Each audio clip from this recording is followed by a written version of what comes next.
পাকিস্তান যে আর একটা জঙ্গিস্তান সেটা সবসময়ই প্রমাণ হয়ে যায়। 1971 সালে 93,000 সৈন্য, পাকিস্তানের 93,000 সৈন্য অস্ত্র ছেড়ে দিয়ে প্যান্ট খুলে বাড়ি পালাতে বাধ্য হয়েছিল। এবার আবার নতুন করে আফগানিস্তানে বোম ফেলিয়ে এখন 29-30টা চৌকি ছেড়ে জামা প্যান্ট খুলে পালাতে বাধ্য হয়েছে। ধরাও পড়েছে, অনেকগুলো ধরাও পড়েছে, চোখ বাঁধা আছে। তাদের যে কি হবে, আফগানিস্তান সরকার কি করবে না করবে সেটা আফগানিস্তান সরকারই জানে। যাই হোক, ওরা যে প্যান্ট খুলে পালিয়েছে বা আফগানিস্তান সরকারের হাতে যে ধরা পড়েছে সেটা, এবং ভারতের কাছে আত্মসমর্পণ করেছিল এবং প্যান্ট খোলা হয়েছিল, দুটোই একবার দেখাবো।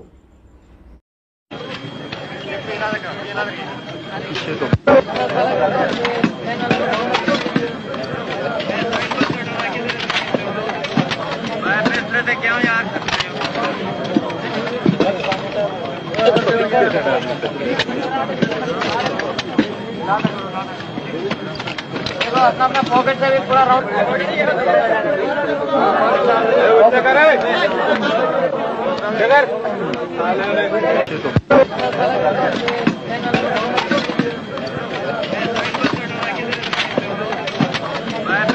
क्या यार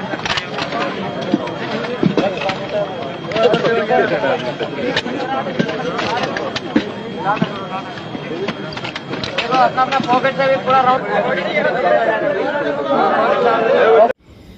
এরা হয়েছে পাকিস্তানের সৈন্য, পাকিস্তানের আতঙ্কবাদী যাকে বলে। পাকিস্তানে তো পাকিস্তান বর্ডারে পাকিস্তানের সৈন্যরা পাহারা দেয় না, পাহারা দেয় আতঙ্কবাদীরা। এরা হচ্ছে পাকিস্তানের সেই আতঙ্কবাদী যাদেরকে 71 সালে প্যান্ট খোলা হয়েছিল, এবার আবার প্যান্ট খোলা হয়েছে।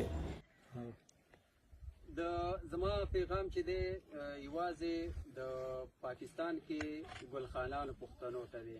هغه پښتانه چې پرون 12 نفر په چوکونو کې راووتل او د افغانانو په خلاف باندې هغه غږونه پورته کول، شعارونه ورکول، نو هغه پښتانه چې پرون په لاهور کې 2,500-3,000 نفر ویشتل، هغه هم پښتانه چې ویشتل.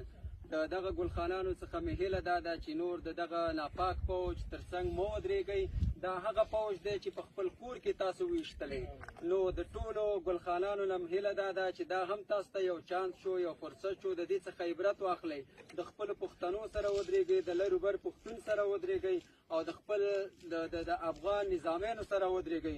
د اسلامي امارت جواب د اسلامي امارت د هغې پوځیانو ته ورکړی دی، د ولس جواب یې دغه دی چې خپل پتلونونه درنه پاتې دي او لنګونو کې تللي وي، او دا زمونږ د خوا نه د ولس جواب دی. محترم مینه صاحب ستا پیغام هم اورو.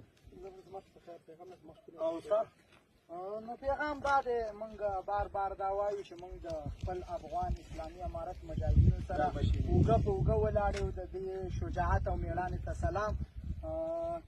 پاکستاني رسنیو خو صرف ګډه کړې ده چې دومره او دومره فوجي څنګه لري، په عمل کې که وګورئ دغه دي، دا صرف د فرانې دپاره راوړي دي او افغان سریان به وایي هلته پراته دي. نه وایي موږ لا جګړه نه ده شروع کړې. قمندان صاحب په خبرو چې جګړه قمندان صاحب علي وایي موږ لا جګړه نه ده شروع کړې. که جګړه شروع شوه اسلام آباده قسم درته کومه چې پاکستان په نوم باندې هېواد خو نه پېژنو، موږ به انډیا ټو افغانستان، انډیا ټو افغانستان، نو Pakistan نه منو. Okay, thank you bro, thank you bro. এদের নিয়ে আবার পাকিস্তান গর্ব করে, আসিফ মুনিম গর্ব করে যে আমরা পাকিস্তানে ইনশাআল্লাহ, আমরা পাকিস্তানের সৈন্য কোনো অংশে কম নেই। দেখতে দেখতে এই পাকিস্তান নয়, যে কোনো দেশ, বিশেষ করে মুসলিম কান্ট্রিগুলো, তারা কোনো জায়গাতেই সেই সম্মানটুকু পায় না। আপনারা ভালো করেই দেখেছেন। যাই হোক, এই বিষয়ে যদি কিছু বলার থাকে অবশ্যই জানাবেন। জয় হিন্দ, বন্দে মাতরম, ভারত মাতা কি জয়।